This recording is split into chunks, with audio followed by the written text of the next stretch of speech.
Captain Jake Morrison stood on the bridge of the UES Defiance watching the stars through the main screen when the communication array started beeping with an urgent signal from Earth Command. The deep space exploration vessel had been patrolling the outer rim for 3 months without seeing anything more exciting than a few asteroids and some gas clouds. Jake expected another routine supply update or crew rotation notice. Communications Officer Pete Barnes turned from his station with a confused look on his face. The signal was not coming from Earth at all, but from somewhere much farther away, in space. The transmission used mathematical sequences that proved it came from an intelligent source, but the technology behind it was far beyond anything humans had ever seen. Fleet Admiral Lisa Carter was in the middle of a strategy meeting at Earth Defense Headquarters when the first alien message reached the Sol system. The massive communication array on Luna picked up the signal and immediately forwarded it to every major government and military installation on Earth.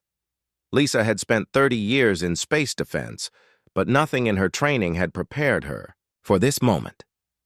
The message was clear, even though it came from beings humanity had never encountered. Advanced translation algorithms worked for hours to decode the alien language, and when they finished the results, sent shockwaves through every government on Earth. This was not a friendly greeting from peaceful neighbors among the stars. Dr. Alex Stone worked in the xenobiology lab at the International Space Research Center and had spent his entire career studying the possibility of alien life. When the decoded message arrived at his facility, he read it 3 times before he could believe what he was seeing. The aliens called themselves the Galactic Hegemony, and they had ruled most of the known galaxy for thousands of years. The message was simple and direct. Every species that achieved faster-than-light travel received the same ultimatum. They could surrender immediately and become part of the slave caste system that served the hegemony, or they could resist and face complete destruction. No species had ever chosen to fight and survived. President John Hayes called an emergency session of the United Earth government within hours of receiving the decoded message. Representatives from every nation gathered in the secure underground facility beneath Geneva to decide humanity's response. The debate that followed would determine whether the human race had a future at all. Dr. Stone presented his analysis of the cultural data that came with the ultimatum. The hegemony had detailed records of over 200 species that had faced this same choice. Every single one had chosen submission rather than extinction. The alien empire was led by the reptilian Zephyrians, who had conquered the galaxy with the help of their insectoid allies called the Vorthak. Commander Beth Rogers received orders to begin immediate preparations at the lunar defense stations. The moon-based weapons platforms were humanity's first line of defense against any attack from space, but they had been designed to stop human enemies, not advanced alien technology. Beth knew that Earth's military forces were completely outmatched, but she began mobilizing every available ship and weapon system anyway. The hegemony had sent detailed information about their military capabilities along with the surrender demand. Their war fleets contained millions of ships, equipped with weapons that could destroy entire planets. They had fought and won battles against species far more advanced than humanity. The data made it clear that resistance was hopeless. Admiral Carter assembled Earth's top military leaders to review their options. The alien technology was centuries ahead of human science. Their ships moved faster than anything in Earth's fleet, and their weapons could penetrate any armor or shielding that humans had developed. A conventional military response would result in humanity's complete annihilation within days. The political debate raged for hours as world leaders struggled with an impossible choice. Some argued that survival was more important than freedom, and that humanity should accept slavery to preserve the species. Others insisted that life without freedom was not worth living, and that humans should fight regardless of the odds. Dr. Stone discovered something troubling in the historical records sent by the hegemony. Many of the conquered species had possessed technology and military capabilities far superior to humanity. Yet they had all chosen surrender when faced with the alien ultimatum. The hegemony seemed to have perfected the art of psychological warfare and knew exactly how to break the will of any species they encountered. Jake Morrison brought the Defiance back to Earth as quickly as possible when he received the emergency recall order. The entire crew had read the alien message, and the mood aboard the ship was tense. Some crew members talked about the possibility of fleeing to distant star systems, but others insisted that running would only delay the inevitable. The final vote in the United Earth government came after 18 hours of continuous debate. President Hayes announced the decision to the assembled representatives and then to the waiting world.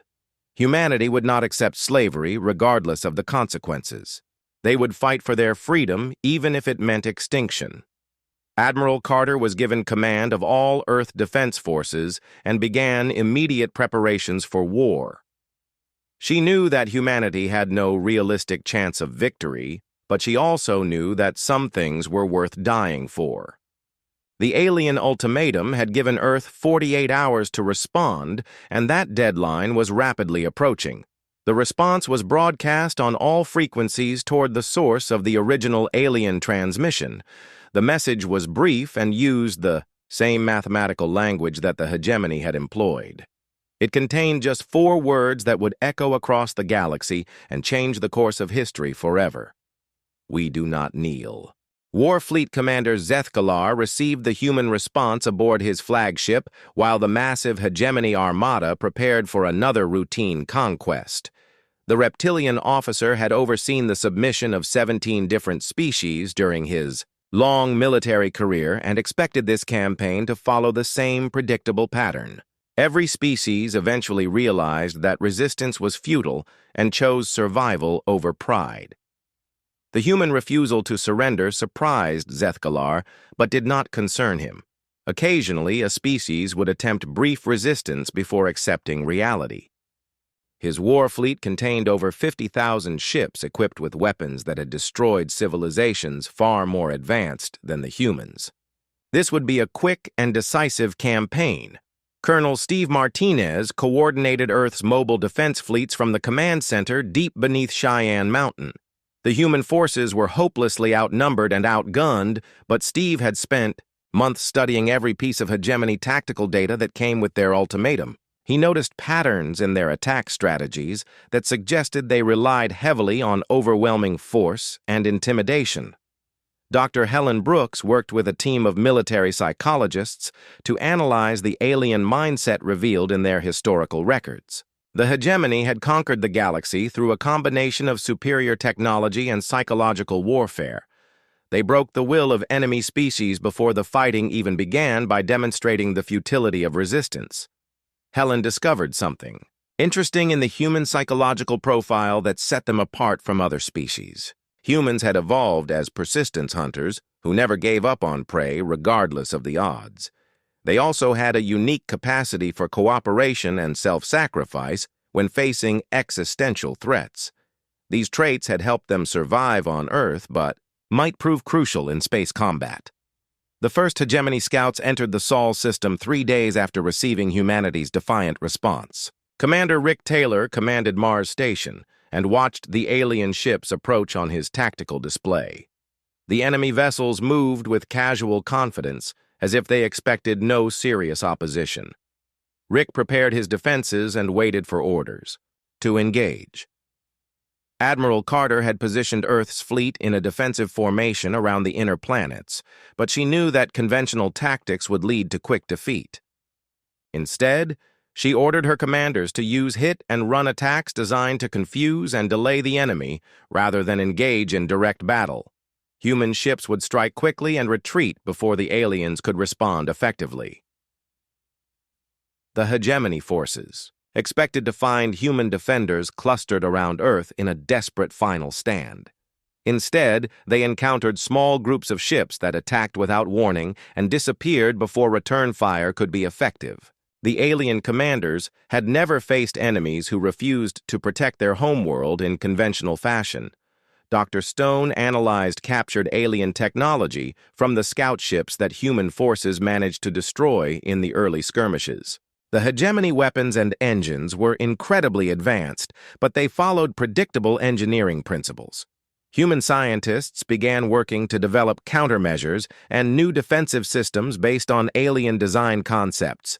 Civilian engineer Claire Adams led a team of researchers who focused on reverse engineering hegemony communication systems.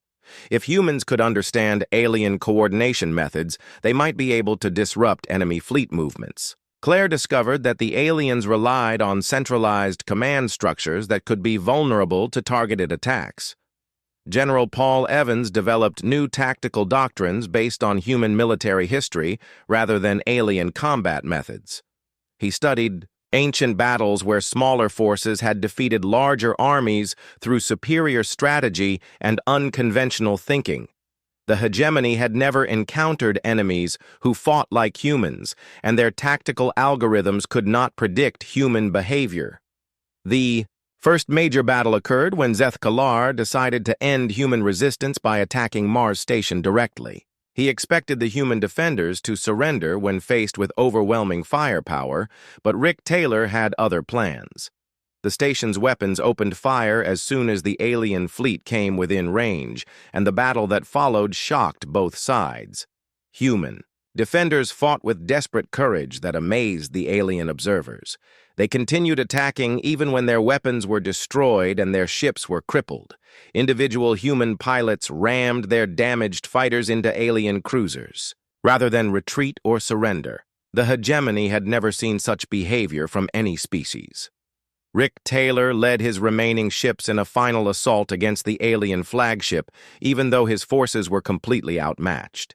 His destroyer suffered critical damage, but he managed to crash it into Zeth-Kalar's command bridge before the station finally fell. The alien commander survived, but hundreds of his officers were killed in the attack. The battle for Mars Station lasted 6 hours and ended with complete hegemony victory. But the cost was far higher than any alien officer had expected. Human defenders destroyed over 300 enemy ships and damaged twice that number before their position was overrun. No species in hegemony history had inflicted such casualties while defending a single installation.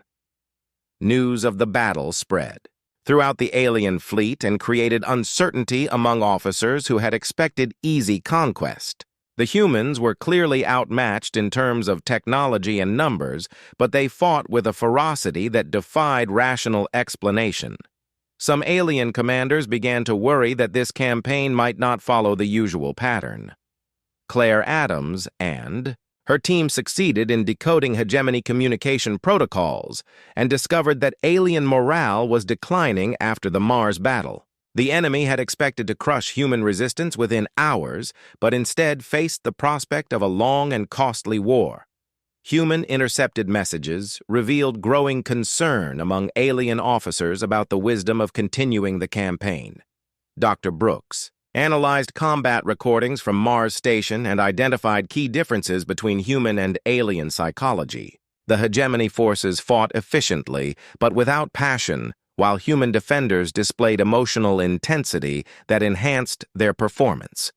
Humans became more dangerous when facing impossible odds, while most species became demoralized.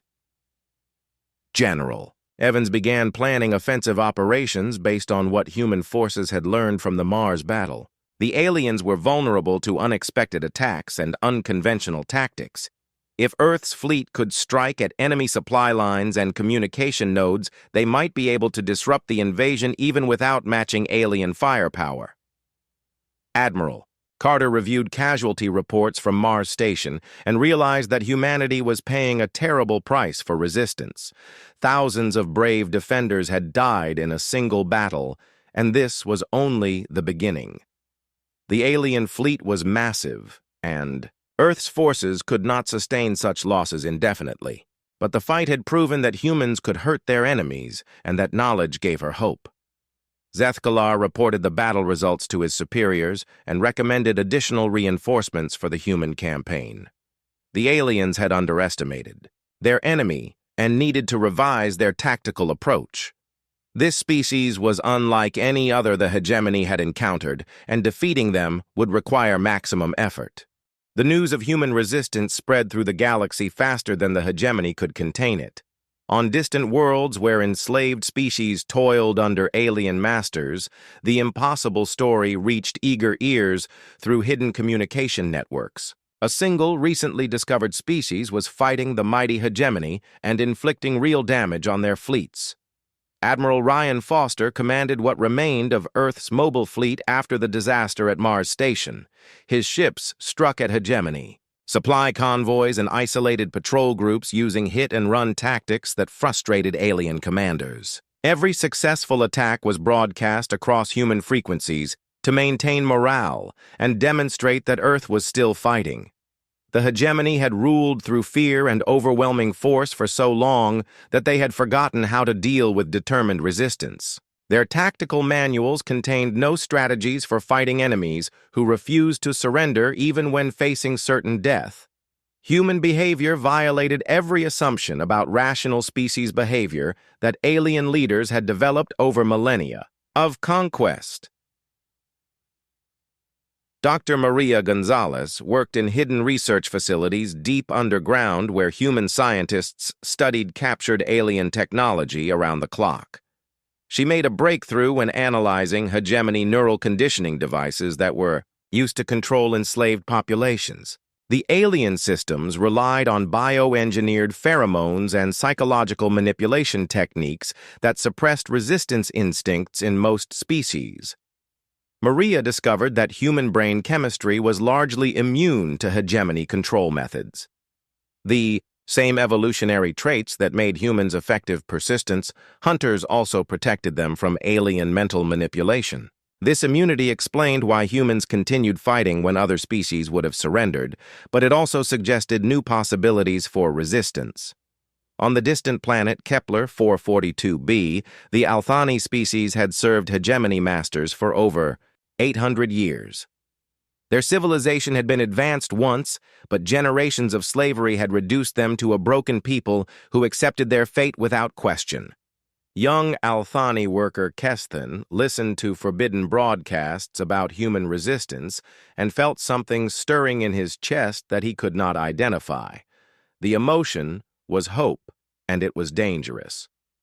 Kesthan began talking quietly with other young Althani about the humans who refused to kneel.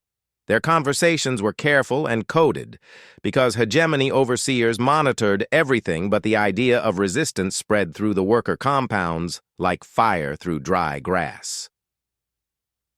Captain Laura Phillips commanded the stealth ship UES Ghost on reconnaissance missions deep into hegemony space. Her crew used experimental cloaking technology developed from captured alien equipment to observe enemy installations without detection. The intelligence they gathered revealed growing unrest among enslaved species throughout the galaxy. Laura's reports described subtle signs of rebellion on dozens of worlds. Work productivity was declining, and minor acts of sabotage were increasing as enslaved populations heard about human defiance. The hegemony had maintained order through absolute control, but that control was beginning to crack as subject species remembered what freedom felt like.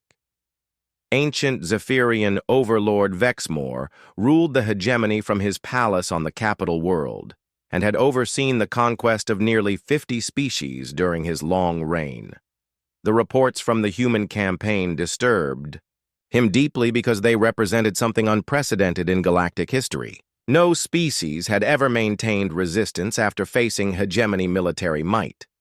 Vexmore understood that humanity posed a threat far beyond their limited military capabilities.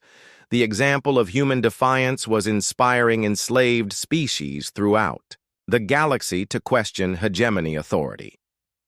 If rebellion spread to multiple worlds simultaneously, the Empire could face the first serious challenge to its power in thousands of years.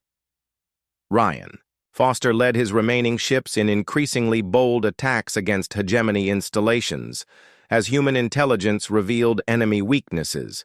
The aliens relied on centralized command structures and predictable supply routes that made them vulnerable to asymmetric warfare. Each successful raid boosted human morale while demonstrating that the enemy could be hurt.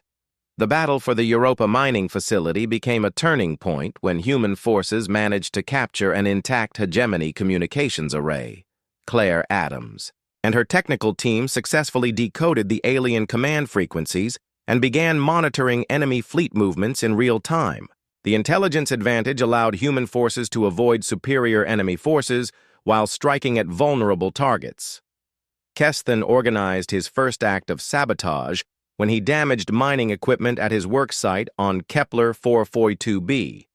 The act was small and seemingly insignificant, but it represented the first open resistance on that world in 8 centuries. Other Althani began similar acts of defiance as the spirit of rebellion spread through the enslaved population.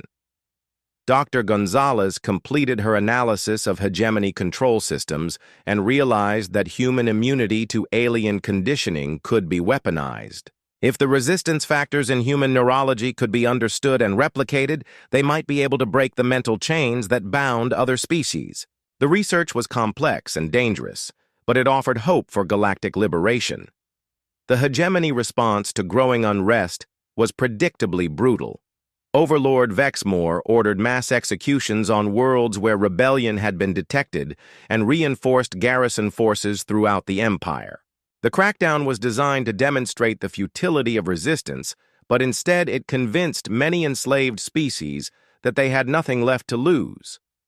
Laura Phillips observed the suppression efforts during her reconnaissance missions and reported that hegemony forces were being stretched thin across multiple fronts. The Empire had been designed to rule through intimidation rather than direct force, and lacked the military resources to suppress widespread rebellion. The human example was creating opportunities that had not existed for millennia. General Evans coordinated with emerging resistance cells on distant worlds, using communication networks that Claire Adams had established through captured alien equipment. Human military advisors began sharing tactical knowledge with enslaved species who were organizing underground armies. The war was expanding beyond the Sol system into a galaxy-wide conflict. The Draconi species had been enslaved for over 1,000 years, and their homeworld was one of the most heavily guarded in hegemony space. When news of human resistance reached Draconi workers, they began their own uprising despite facing overwhelming odds. The rebellion was crushed within days, but its mere existence sent shockwaves through the alien empire. Admiral Carter received reports from across the galaxy describing the spread of resistance movements inspired by human defiance. The strategic situation was evolving rapidly as the hegemony found itself fighting multiple enemies simultaneously. Earth was no longer alone in its struggle against alien tyranny.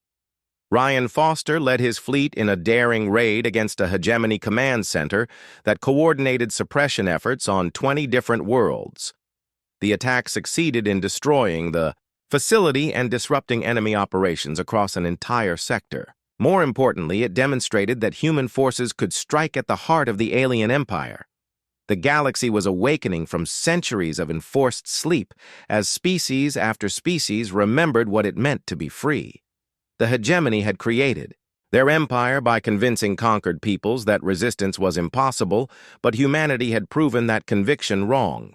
The stars themselves seemed to watch as the tide of galactic history began to turn. Overlord Vexmore decided that the human problem required total war. The hegemony deployed planet-killer weapons and their most elite forces to crush Earth once and for all. The alien leadership understood that allowing human resistance to continue would eventually destroy their empire through the spread of rebellion to other worlds. The orbital bombardment of Earth began at dawn on Tuesday morning, when massive hegemony dreadnoughts emerged from hyperspace and opened fire on major population centers. New York vanished in a flash of alien energy weapons, while London burned under streams of plasma fire. Billions of humans died in the first hour, as the aliens demonstrated their absolute commitment to ending the rebellion. Lieutenant Colonel Amy Turner commanded the defense forces at New Sydney when the attack reached Australia. Her garrison was hopelessly outmatched, but Amy had prepared for this moment since the war began. Hidden transmitters throughout the city were ready to broadcast humanity's final message to the galaxy, even as alien ground forces prepared to land. The human casualties were devastating, but instead of breaking resistance, the deaths only strengthened. Survivor resolve. Families who lost everything in the bombardment joined military units to continue fighting. Children who watched their parents die picked up weapons and learned to use them. The hegemony had never encountered a species that became more dangerous when facing extinction. Amy Turner's final transmission reached hidden receivers on dozens of worlds as New Sydney fell to alien assault troops. Her words became a rallying cry for resistance movements throughout the galaxy as she declared that freedom was worth any price and that humanity would never surrender. The broadcast ended when enemy fire destroyed her position, but the message lived on. Dr. Kevin White led the scientific team that finally cracked the secrets of hegemony faster than light travel. Human reverse engineering efforts had focused on alien propulsion systems since the war began, and Kevin's breakthrough came just as Earth faced its darkest hour. The technology would allow human forces to strike anywhere in the galaxy within hours. Commander Tony Miller received the first human ship equipped with captured alien FTL drives and immediately began planning deep strike missions against hegemony targets. His squadron would carry the war to enemy territory and demonstrate that humans could fight back even after losing their homeworld. The psychological impact would be as important as any military damage they could inflict. The hegemony. Ground invasion of Earth lasted 3 weeks and cost millions of lives on both sides. Human defenders fought from the ruins of their cities using captured alien weapons and improvised explosives. Every block became a battlefield as humans refused to surrender even when facing complete annihilation. Captain Sandra Lee led bombing, raids against hegemony supply bases using ships equipped with the new FTL technology. Her attacks targeted facilities that supported slave operations on dozens of worlds, and each successful mission encouraged local resistance movements. The aliens were learning that destroying Earth would not end the human threat. The psychological warfare reached a critical point when the Draconi homeworld erupted in open rebellion after receiving Amy Turner's final broadcast. The uprising was larger and better organized than previous attempts because human military advisors had been secretly training Draconi resistance fighters for months through hidden communication networks. General Mary Jackson coordinated the global resistance effort from hidden bunkers deep beneath the Rocky Mountains. Earth's surface was largely destroyed, but human civilization continued in underground facilities that the aliens had failed to locate. Mary used humanity's natural diplomatic skills to forge alliances with resistance movements across the galaxy. The Draconi rebellion lasted 6 days before hegemony reinforcements arrived to crush it. But during that time, the insurgents managed to destroy several major industrial complexes and kill thousands of alien overseers. More importantly, they proved that successful resistance was possible even on heavily guarded worlds. Tony Miller's raids against hegemony installations became increasingly bold as human forces gained experience with alien technology. His squadron struck at communication relays that coordinated slave operations and weapons factories that supplied occupation forces. Each attack disrupted enemy operations while inspiring local populations to resist. The Kepler 442b uprising began when Kesathan led Althani workers in a coordinated assault on their hegemony overseers. The rebels had been secretly preparing for months using knowledge gained from human military broadcasts. They captured several alien installations before reinforcements could respond and held them for almost a week. Dr. Maria Gonzalez made a breakthrough in her research on alien neural conditioning when she discovered how to permanently disable hegemony. Control implants. The technique was based on human brain chemistry and could be adapted to work on other species. If the technology could be widely distributed, it would free millions of enslaved beings simultaneously. Sandra Lee's bombing campaign expanded to include targets on the hegemony capital worlds as human forces gained confidence with their new capabilities. The aliens had never faced enemies who could strike at the heart of their empire, and the psychological impact was enormous. Subject species began to believe that liberation was actually possible.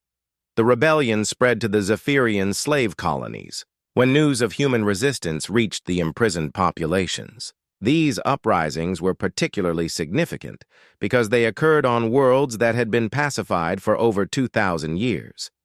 The hegemony had considered these populations completely broken, but human example proved otherwise. Admiral Carter emerged from the underground command centers to lead the final defense of Earth when alien forces located the hidden facilities. The battle was hopeless, but human forces fought with the same desperate courage that had characterized their resistance from the beginning. Every defender knew they were fighting for the future of freedom in the galaxy. General Jackson transmitted the complete technical specifications for Dr. Gonzalez's neural liberation device to resistance movements throughout the galaxy before Earth's final defeat. The information spread through hidden networks faster than the hegemony could intercept. Enslaved species finally had the tools they needed to break their mental chains. The fall of Earth marked the end of the first phase of the Galactic War, but it also marked the beginning of something far larger. Human sacrifice had inspired dozens of species to join the rebellion and provided them with the knowledge and technology needed to fight effectively. The hegemony now faced enemies on hundreds of worlds simultaneously. Tony Miller received word of Earth's destruction while conducting raids deep in enemy territory, but he did not retreat. Instead, he intensified his attacks and began coordinating with alien resistance fighters who were using human tactics and technology. The war had become bigger than any single planet or species. The galaxy erupted in rebellion as species after species rose against their hegemony masters. The neural liberation technology spread faster than alien forces could contain it, and millions of enslaved beings experienced free will for the first time in generations. The empire that had ruled for millennia was finally facing its greatest challenge. Overlord Vexmore realized too late that destroying Earth had been a strategic mistake. The human sacrifice had transformed a local conflict into a galaxy-wide revolution that threatened the very foundations of hegemony power. The aliens had won the battle, but they were losing the war. The Galactic War reached its peak as dozens of species joined the rebellion against hegemony rule. Earth lay in ruins, but humanity's sacrifice had inspired the largest uprising in galactic history. Free species fleets gathered at the edge of hegemony space, preparing for the final assault that would either liberate the galaxy or result in complete extinction for all involved. Admiral Daniel Clark commanded the combined fleet of human survivors and rebel alien ships from the bridge of the UES Liberty. The massive armada contained vessels from 20 different species united by their shared hatred of hegemony tyranny. Daniel had learned to fight alongside beings whose biology and culture were completely alien, but whose desire for freedom was identical to his own. The journey to Vorthak Prime would take the rebel fleet through the most heavily defended region of hegemony space. Overlord Vexmore had withdrawn his forces to protect the capital system, leaving enslaved worlds lightly guarded. The strategy was risky, but if the rebellion could destroy the hegemony leadership, the entire empire would collapse. Dr. Rachel Green worked frantically in her laboratory aboard the Liberty to complete the neural liberation device that could free every enslaved mind in the galaxy simultaneously. Her research built on Maria Gonzalez's earlier work, but the scale was far larger. The device would need to penetrate hegemony control networks and override conditioning systems on millions of worlds at once. The technical challenges were enormous, but Rachel had help from scientists representing every species in the rebellion. Human creativity combined with alien knowledge to solve problems that no single race could have handled alone. The liberation device represented the best of galactic civilization working together against tyranny. Captain Tim Brown led the volunteer mission that would carry Rachel's device to the heart of the hegemony control network. His ship was small and fast, but the journey would be one way because the target was too heavily defended for any escape attempt. Tim and his crew knew they were flying to their deaths, but they also knew their sacrifice could free trillions of enslaved beings. The battle for Vorthak Prime began when the rebel fleet emerged from hyperspace and found the entire hegemony navy waiting for them. Millions of ships clashed in the largest space battle in galactic history as both sides committed everything to the final confrontation. The fighting spread across multiple star systems as fleets maneuvered for advantage. Daniel Clark coordinated the massive battle while watching thousands of ships die in the first few hours of fighting. The rebels were outnumbered, but they fought with the desperate courage that humans had first demonstrated at Mars Station. Species that had been enslaved for centuries finally had a chance to strike back at their oppressors. The hegemony forces fought efficiently, but without the passion that drove their enemies. Alien commanders who had never faced serious resistance struggled to adapt to opponents who refused to follow predictable patterns. Human tactical doctrine had spread throughout the rebellion and confused enemy algorithms designed for conventional warfare. Tim Brown's infiltration mission reached the Hegemony Control Center while the main battle raged in the outer system. His ship used stealth technology borrowed from a dozen different species to penetrate the massive defensive installations surrounding the network hub. The facility controlled the neural conditioning systems for half the galaxy. Dr. Green's Liberation device was designed to overload hegemony control networks by broadcasting neural patterns based on human brain chemistry. The signal would propagate through alien communication systems faster than it could be stopped and would permanently disable the conditioning implants in billions of enslaved minds. The infiltration team encountered heavy resistance as they fought their way through the control facility toward the central transmitter. Tim Brown led his volunteers in desperate close-quarters combat against hegemony security forces, while carrying the device that could change galactic history. Every step forward cost lives, but the mission continued. Rachel Green monitored the device activation from her laboratory while watching the space battle consume entire fleets. The neural liberation signal would take several minutes to propagate throughout the galaxy, and the rebels needed to hold their positions until the process was complete. The timing would determine whether freedom or slavery prevailed. Tim Brown reached the central transmitter with only 3 surviving members of his infiltration team. The hegemony had realized what the humans were attempting and were sending massive reinforcements to stop them. Tim connected the liberation device to the alien control network, knowing that his team had minutes before being overwhelmed. The neural liberation signal began broadcasting across the galaxy as Tim Brown and his volunteers made their final stand. The device worked exactly as designed, and within minutes, enslaved beings on thousands of worlds felt their mental chains breaking for the first time in generations. The psychological transformation was immediate and overwhelming. On distant planets, throughout hegemony, space-enslaved species experienced free will as the conditioning implants failed permanently. Millions of beings who had accepted their fate without question suddenly remembered what freedom felt like. The uprisings began almost immediately as liberated populations turned against their former masters. The space battle around Vorthak Prime continued for hours as both sides refused to retreat. Daniel Clark watched his forces take horrific casualties, but the rebellion held their positions long enough for the liberation signal to complete its work. When reports began arriving from across the galaxy, the rebels knew they had achieved something unprecedented.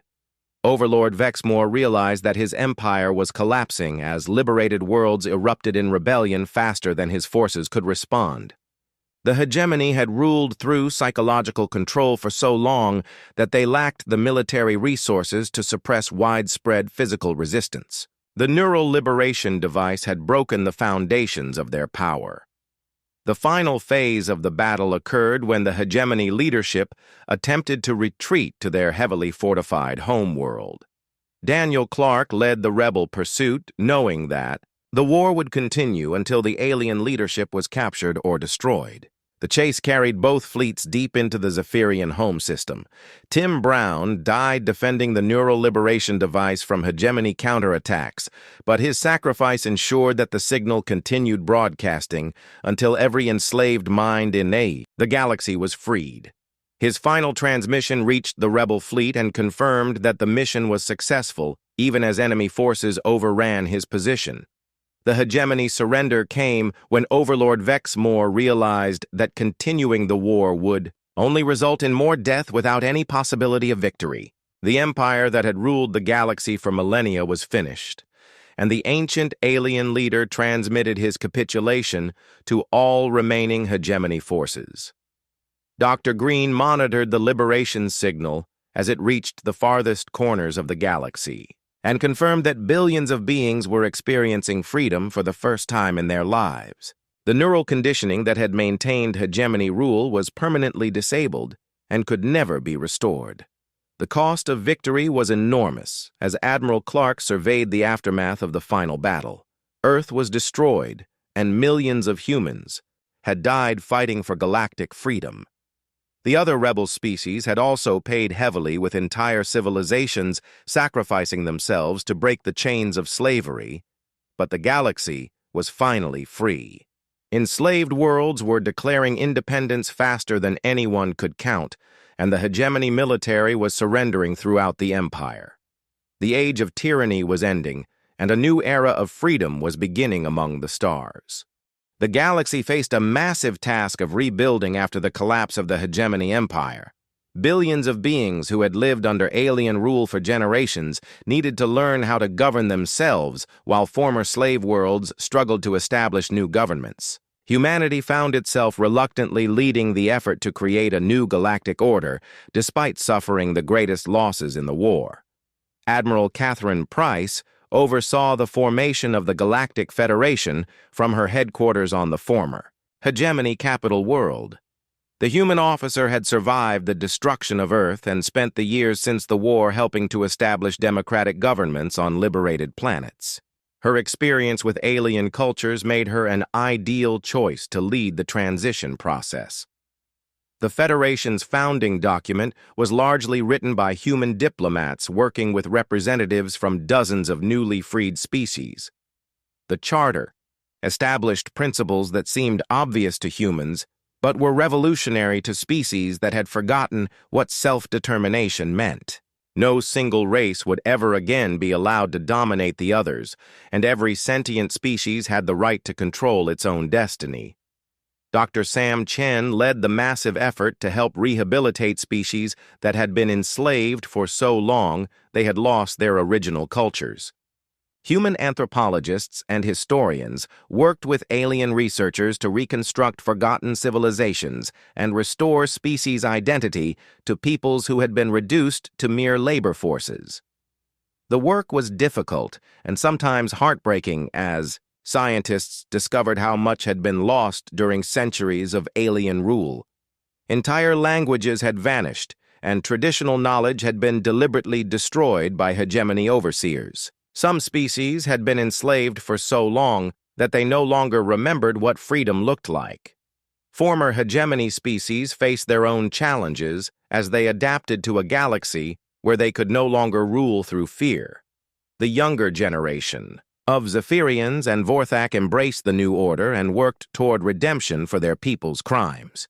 Others retreated to isolated systems where they struggled to build new lives without enslaved labor. Captain Nicole Davis commanded one of the new Federation exploration vessels, searching for lost civilizations and ensuring that no corner of the galaxy remained under tyrannical rule. Her missions discovered species that had hidden from the hegemony for millennia, as well as the ruins of civilizations that had chosen extinction rather than slavery. The Memorial Project on New Earth became the largest construction effort in human history as survivors worked to honor those who had died for galactic freedom.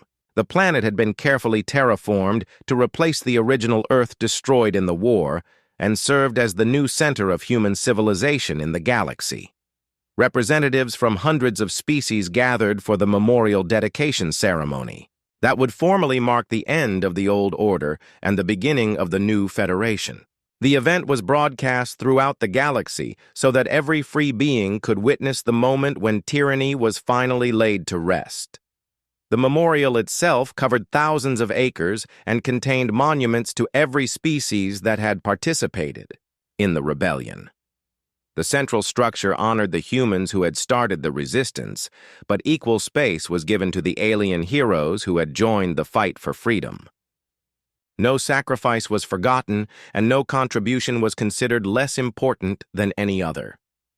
President Lisa Hayes delivered the dedication speech from the steps of the Central Memorial while billions of beings watched from across the galaxy.